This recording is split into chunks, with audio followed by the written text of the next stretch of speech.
हमारी संस्कृति, हमारे संस्कार सदा रहें हमारे साथ। अभी सब्सक्राइब करें। नमस्कार।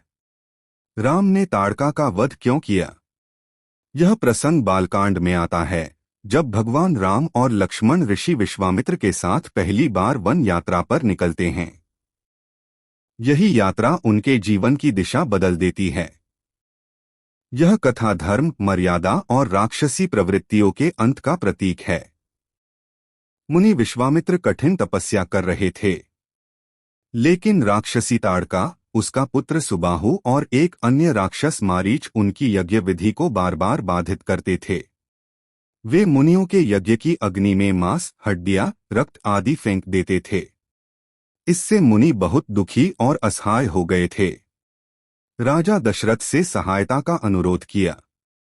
विश्वामित्र अयोध्या आए और दशरथ से बोले, हे महाराज, मैं आपके पुत्र राम को अपने साथ यज्ञ की रक्षा हेतु वन में ले जाना चाहता हूं। वह मेरी यज्ञ विधि की रक्षा करेंगे। राजा दशरथ को यह सुनकर बहुत आश्चर्य हुआ। उन्होंने कहा, राम तो अभी बालक हैं, केवल 16 वर्ष के। वे राक्षसों से कैसे लड़ेंगे? तब विश्वामित्र ने आश्वस्त किया कि वे राम की रक्षा करेंगे और वह स्वयं दिव्यास्त्र प्रदान करेंगे। गुरु वशिष्ठ ने भी दशरथ को समझाया कि राम स्वयं कोई साधारण बालक नहीं, वे ईश्वर के अवतार हैं और विश्वामित्र के साथ जाना उनके लिए कल्याणकारी होगा। राम लक्ष्मण का विश्वामित्र के साथ वनगमन हुआ। राम और लक्ष्मण विश्वामित्र के साथ वन में पहुंचे। मार्ग में विश्वामित्र ने उन्हें बाला और अतिबाला नामक दिव्य विद्याएं दी, जिनसे उन्हें भूख प्यास नहीं सताती। ताड़का का वर्णन मिलता है।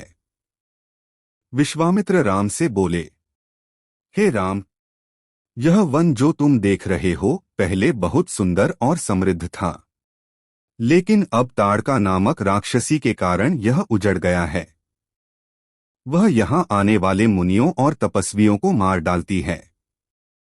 ताड़का असुरकुल की एक अत्यंत बलशाली राक्षसी थी। उसकी आवाज सिंहनी जैसी थी, शरीर विशाल और विकराल था। वह पहले सुंदर नारी थी, परंतु पति सुकेतु की मृत्यु के बाद अपने पुत्रों को लेकर राक्षसी बन गई और तपस्वियों के यज्ञ नष्ट करने लगी।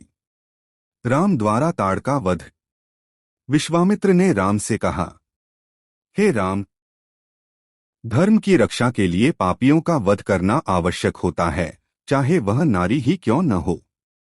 ताड़का का वध करना धर्म है।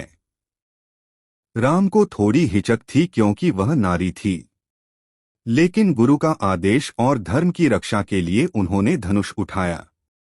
ताड़का वन में प्रकट हुई।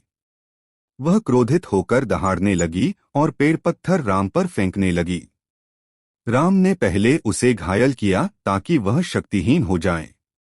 तब उन्होंने एक ही बाण से ताड़का का वध कर दिया। ताड़का जमीन पर गिर गई और वन देवताओं ने आकाश से पुष्पवर्षा की। इस वध का महत्व। ताड़का का वध केवल एक राक्षसी का अंत नहीं था, यह धर्म की विजय और अधर्म की हार का प्रतीक था। यह राम के जीवन की पहली युद्ध विजय थी। इसी के बाद मुनियों के यज्ञ निर्विघ्न होने लगे। राम को देवताओं ने धर्मरक्षक कहा।